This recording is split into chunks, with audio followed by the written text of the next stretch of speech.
incendies criminels sur des commerces, des résidences appartenant à des Hells Angels, des proches des Hells Angels, des sympathisants, des membres de clubs supporters.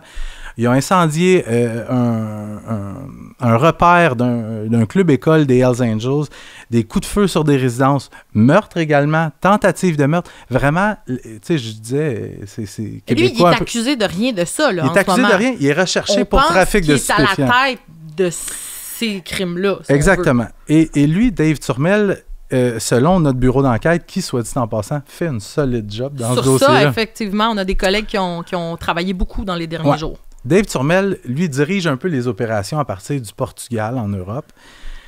Et là, c'est là où ça a dégénéré complètement et où les policiers sont mobilisés. Écoute, il y a encore, au moment où on se parle, il y a à peu près 200 policiers à Québec pour essayer de mettre de l'ordre dans tout ça. On a 24 arrestations. C'est que dans la dernière semaine et demie à peu près, il y a des vidéos de séances de torture qui ont été diffusées.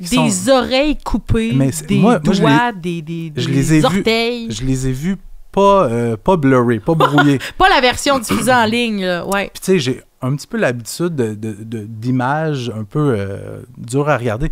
Là, j'ai regardé, puis Puis ils sont baveux, là. Oui. Coupe l'oreille, gna gna gna. Monte l'oreille à la caméra. Les forces de changer d'allégeance devant la caméra, de le dire. Oui. Ouais, mais t'as des proches, donc c'est ça, pour les gens qui sont pas nécessairement au courant, t'as des gens qui sont proches des Hells Angels, des trafiquants, qui sont fait carrément enlever, séquestrer, battre et torturer. Mais quand on parle de torture, c'est les méthodes utilisées par les cartels.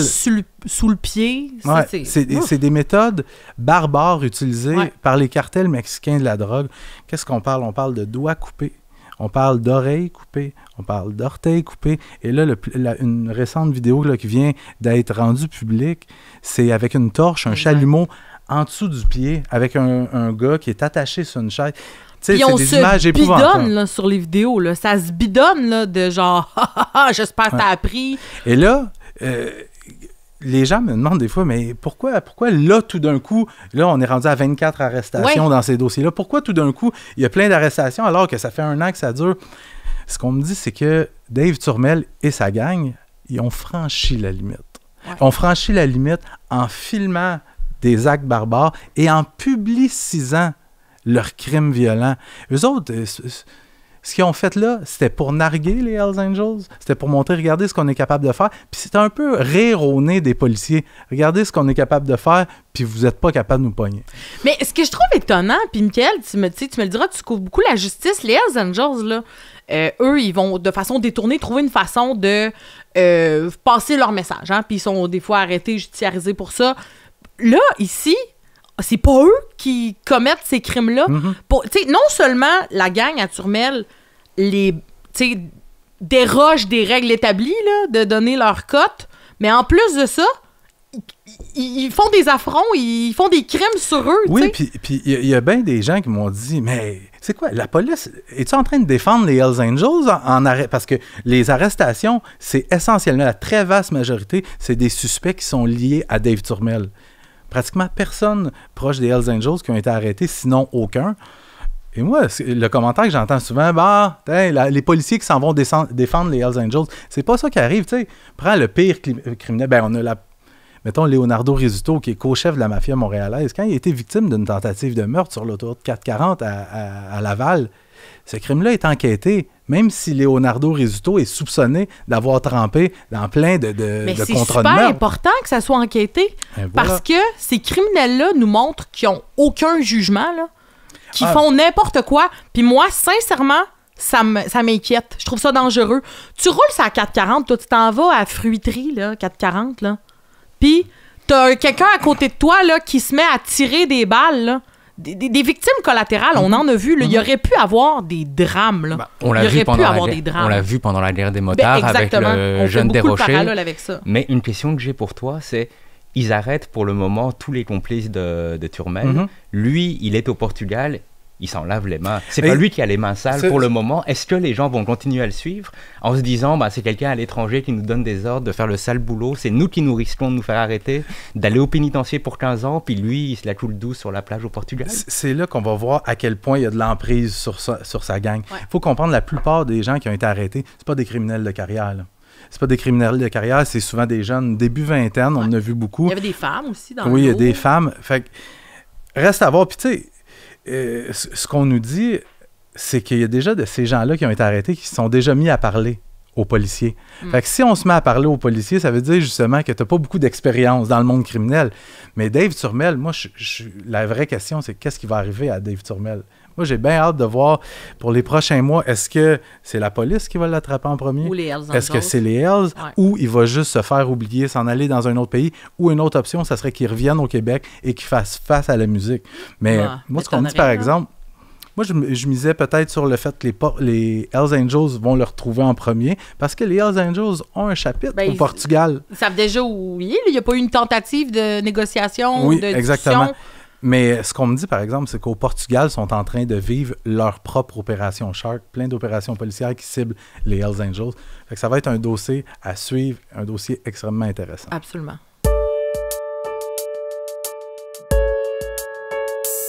Les gars, on écoute? C'est au tour de Stéphane de nous parler. Stéphane Allary, patron au Fait divers au Journal de Montréal. Tu t'es replongé pour nous. Bienvenue dans ce deuxième épisode du balado du journal. Donc, tu t'es replongé dans un fait divers qui date de plusieurs années. Tu nous amènes à Sherbrooke, Rock Forest. On l'a même appelé la saga Rock Forest. Là. En fait, on a appelé ça la fusillade de Rock Forest. La fusillade de Rock Forest, une bavure policière importante. Effectivement, c'est une bavure policière qui a coûté la vie à un honnête travailleur. On a appelé ça la fusillade de Rock Forest parce que ça se passe à Rock Forest. Pour les gens qui connaissent peu cette région-là, Rock Forest, à l'époque, c'est une petite ville en banlieue de Sherbrooke. Depuis, ça a été fusionné avec Sherbrooke. Alors, on replonge au 21 décembre 1983. Quelques jours avant Noël, il y a une affluence dans les centres commerciaux, bien sûr. Ouais. Et là, il y a 2 convoyeurs de fonds de la compagnie Brinks qui tombent dans une embuscade au carrefour de l'Estrie, à Sherbrooke. Les bandits n'hésitent pas à tirer pour s'emparer de l'argent. Ils tuent un convoyeur de fonds, M. Yvan Charland, un père de famille de 37 ans. Il est atteint d'une décharge en plein visage et il meurt. Les voleurs s'enfuient avec 50 000 $ environ. Ce qu'il faut savoir, c'est qu'à ce moment-là, à cette époque-là, les vols de banque violents avec des coups de feu, c'est très fréquent à travers la province.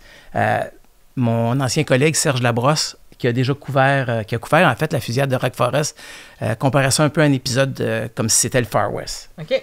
Donc, les policiers sont souvent à cran parce qu'il y a souvent des armes à feu impliquées dans les vols. Puis là, on parle de Far West, mais il faut peut-être avouer que dans ce cas-là, les policiers ils ont été un petit peu cow-boys. C'est eux qui ont été cow-boys. Oui, tout à fait. Alors, 2 jours après le vol, la police de Sherbrooke reçoit une information comme quoi, dans une chambre de motel à Rock Forest, il y aurait des suspects qui ressembleraient aux portraits robots qui ont été diffusés après le vol. Mais là, les policiers organisent une opération, un raid en catastrophe. En moins d'1 heure, ils débarquent au motel Le Châtillon, le nom du commerce, et ils ciblent la chambre numéro 5. Mais en même temps, ils ne font pas évacuer toutes les chambres voisines. Ils ne font pas de vérification sur l'automobile des gens qui sont dans la chambre, qui est dans le stationnement. Ils ne font pas appel à la Sûreté du Québec, qui a une équipe SWAT, une équipe tactique, qui a de l'expertise. Bref, ça débarque là et ils mettent une opération en branle extrêmement rapidement. Et quand ils s'approchent de la porte de la chambre numéro 5, tout d'un coup, il y a une détonation qui se fait entendre. Alors, un des policiers qui est là, qui a un pistolet mitrailleur Uzi, ça c'est une petite mitraillette, là, entend la détonation. Lui, il est convaincu que ce sont les suspects dans la chambre qui tirent vers lui et ses collègues. Ouais. Oh, c'est quoi la détonation? J'y reviens dans 2 secondes, Maxime. Le policier, André Castonguay, vide son chargeur. 20 balles traversent la porte de la chambre en 2 secondes. Alors, dans la chambre, il y a 2 travailleurs. C'est 2 poseurs de tapis, des gens venus de Québec, qui venaient remplir un contrat. Donc, pas du tout les criminels recherchés. Pas du tout les criminels dont vous avez parlé un peu plus tôt, en effet. Alors, ce sont et non plus les criminels cherchés dans ce cas-là non plus. Et un des travailleurs qui était couché dans son lit reçoit 8 balles dont une qui le touche au cœur, M. Serge Baudouin, un père de famille. Il meurt. Son collègue reçoit une balle à la joue. Lui survit. Là, à partir de là, ce qui s'est passé exactement, c'est pas clair, mais il y a deux choses qui, très rapidement, vont être comprises par tout le monde. Les deux poseurs de tapis ont rien à voir, absolument rien à voir avec le vol. Et la fameuse détonation dont tu me parlais, Maxime, c'est un des policiers, ayant cru voir du mouvement, se sentant en danger, a tiré un coup de semonce. C'est ce qui a provoqué la réaction de son confrère qui a arrosé la chambre avec la Donc, il était comme mitraillette. tellement nerveux que quand il a entendu quelque chose, il s'est mis à tirer. Si on résume, intervention, il y a un policier qui voit du mouvement, il a peur, tire un coup de semonce, son collègue entend ça et vide son chargeur à travers la porte. Wow. Je corrige ton mouvement. Le coup de semonce n'a pas été tiré vers le haut, il a été tiré dans la porte. Ah, ça. Alors, la fameuse porte va se retrouver avec 21 trous dedans. Évidemment, l'affaire fait vite les manchettes. Ça fait scandale. Il y a une enquête publique du coroner qui est ordonnée. Alors, à l'époque, il y avait des enquêtes du coroner pour ce genre de situation-là. Et le coroner, après avoir entendu les témoignages, qui sont souvent contradictoires entre les policiers et les témoins, entre autres, il y a des témoins qui vont dire que les policiers ont crié « police » après avoir tiré. Les policiers vont dire qu'ils ont défoncé la porte à coups de pied, alors qu'en fait, il y avait une chaîne qui retenait la porte et que c'est le blessé dans la chambre qui a fini par venir ouvrir la porte aux policiers. Alors bref, il y a plein de contradictions et le coroner finit par établir que les policiers devraient être tenus criminellement responsables de la mort de M. Baudouin à cause de leur négligence. Mais en plongeant dans ces archives-là, est-ce qu'on savait dès le départ qu'il n'avait pas tiré sur les bonnes personnes? Est-ce que le fait que c'était deux innocentes victimes, ça a-tu été connu dès le départ? Ça a été rendu public quelques jours plus tard. Okay. D'ailleurs, la famille de M. Baudouin attendait ça avec anxiété un peu parce qu'eux étaient convaincus qu'il était innocent. Alors bref, le coroner recommande que les policiers soient accusés. C'est le cas. Le policier Castonguay fait face à une accusation d'homicide involontaire, notamment, ce qui est quand même assez grave comme accusation. Il y a un procès qui se tient à l'automne suivant, l'automne 84, et les policiers sont complètement blanchis. La famille de M. Baudouin est bien sûr révoltée. Eux ont suivi toutes les procédures. Ils étaient là à toutes les audiences lors de l'enquête du coroner, au procès. Ces gens-là ont été là tout le temps. Et après le verdict, la famille disait, selon eux, les policiers s'en allaient pas faire une arrestation au motel. Ils s'en allaient faire une exécution. Ils voulaient venger le convoyeur de fonds qui avait été abattu sauvagement par les voleurs. Écoute, il y a une photo aussi qui, on peut le voir ici. Le frère de M. Baudouin était tellement en colère qu'il a grimpé sur un véhicule de police et a sauté à pieds joints sur le pare-brise de l'auto par dépit tellement il était... On peut imaginer on peut imaginer, tu sais, Mickaël, on en coupe beaucoup de la justice, puis moi, ça ne m'est pas arrivé souvent qu'il y ait un verdict, tu sais, vraiment qui choque comme ça, mais on peut imaginer, là, toute l'émotion qu'il devait avoir dans les palais de justice, puis tu sais, ça s'est rendu jusque dehors, là, tu sais. Il y avait clairement un sentiment d'injustice. Absolument. Pour la famille de M. Baudouin. C'est surtout qu'à la base, tu as deux poseurs de tapis qui n'ont rien demandé à personne, qui sont innocents, ils s'en vont juste faire une job, et les coups de feu sont tirés. C'est une erreur qui est survenue à la suite d'une autre erreur d'un autre policier. Fait, tu sais, mets-toi dans le pot de la famille. Tout a été fait derrière une porte, là. Tu sais, c'est pas comme des fois, il y a des cas où il va y avoir un mouvement qui... Là, il n'y a rien eu, il n'y a pas eu de mouvement, là. Pour ajouter à leur déception, les policiers, après avoir été blanchis, ont été réintégrés rapidement. Ils ont même eu droit à une petite cérémonie à leur retour au poste de police. Et le policier qui a tiré, Castonguay, a même été promu chef des enquêtes criminelles à Sherbrooke quelques années plus tard. Wow. Dans le cadre d'un reportage qu'on a publié dans le journal au mois de décembre dernier, notre collègue Frédéric Giguère a retracé la veuve de M. Baudouin. Ouais. Et c'est assez touchant ce qu'elle raconte. Elle raconte comment elle a dû expliquer à son fils de 5 ans à l'époque pourquoi son père, à la veille de Noël, pourquoi son père avait été tué par des policiers. Et elle a raconté aussi à notre collègue qu'elle a gardé des copies des articles de journaux et des rapports publiés au cours des enquêtes dans une boîte pour son fils, pour qu'il puisse comprendre un peu plus tard pourquoi il n'y a pas de papa. Pourquoi il n'y a pas de papa. Et elle racontait à Frédéric que son fils a ouvert cette boîte-là il y a 2 ans seulement. Il n'a jamais été capable de l'ouvrir, ça lui faisait trop mal, il avait peur d'avoir trop mal en lisant tout ça.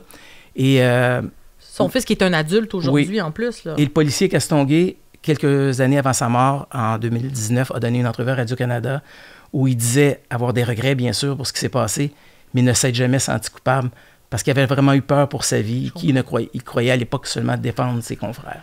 On s'entend que les façons de faire de la police ont changé depuis, là, heureusement. Là, Oui, aujourd'hui, on a un BEI, un Bureau des enquêtes indépendantes. Puis même des escouades là, pour ce genre d'intervention-là. Là. C'est vraiment des policiers pas formés, pas équipés comme il fallait, qui sont allés faire une opération. Maintenant tu as quelqu'un barricadé dans sa maison avec un couteau à beurre, puis on barre les rues, on amène les groupes tactiques d'intervention, on fait évacuer, tu sais. Fait que les méthodes ont bien changé. Absolument. Pour le mieux, peut-être. En tout cas, on n'entrera pas là-dedans. Je vous remercie beaucoup pour votre participation. Puis on se reparle la semaine prochaine pour un 3e épisode de la série Balado. Ça marche.